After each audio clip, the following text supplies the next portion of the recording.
First of all, thank you very much for joining us to do this interview. Is this your first time being here in Chengdu in Sichuan?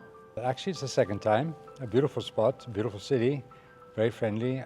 If I had to live in China, this would be one of the favorites. And of course, you have your panda. Yes, I've noticed in the forum this morning, you brought a panda named Hua Hua. Hua Hua, yes, of course. Tell us about that.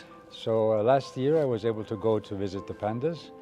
And I heard the whole story of Hua Hua. And I have a granddaughter. So I bought this special Hua Hua doll for my granddaughter, and she loved it.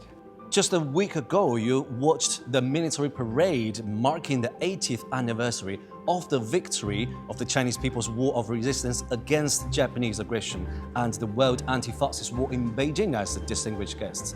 So can you share your feelings with us?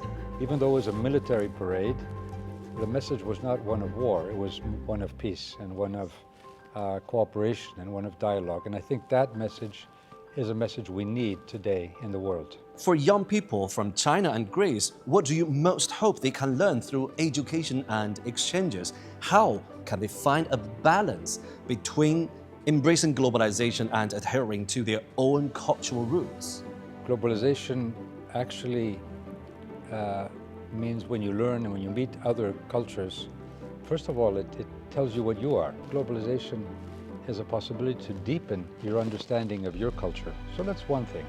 But the second is also to open your mind, because globalization also allows you to learn from each other, to give and to take.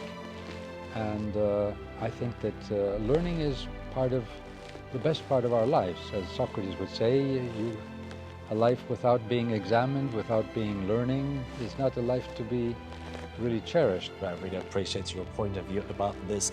And let's get the topic back to the Golden Panda Awards. How do you feel about participating in the Golden Panda Awards event this time? And what do you think is the significance of the Golden Panda Awards for promoting international cultural exchanges? First of all, I'm honored to be here for the Golden Panda Award. It is a great event. Secondly, I'm honored to be here in such a beautiful place in Chengdu, and it's around the panda, which is a sign of peace and of friendship. And that theme, I think, is what this Global Panda Award is around, is bringing cultures together, learning from each other, but also showing that art and culture, and it should be something which allows us to build a sense of real values and what we really value in life. And also to have a dialogue. So this is, I think, the spirit of this meeting, whether it's in film or whether it's in other forms of music or other forms of art. It is a very spirit which we need today. Well, what do you think of the role of TV and film works in promoting cultural exchanges and dissemination? How do you think film and TV works can better showcase a country's cultural characteristics? I watch Chinese movies or Asian movies, and I feel I'm there. I really learn from a culture. It's a way to really immerse yourself in a different culture. And this is something that it also opens up your mind to think of new ways of living together. So I think it's of great importance.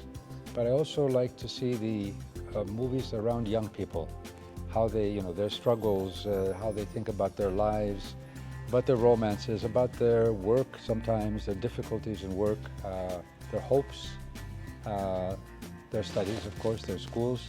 So it's a way to really understand the younger generation of China. And last but not least, would you please send your wishes to the Golden Panda Awards? Well, I wish the best for the great success of the Golden Panda Awards. It's a great initiative. It brings so many cultures together. And I also recommend people to come and visit, because it's such a beautiful spot of the world, Chengdu and the whole area. So all my best success, I wish. Thank you.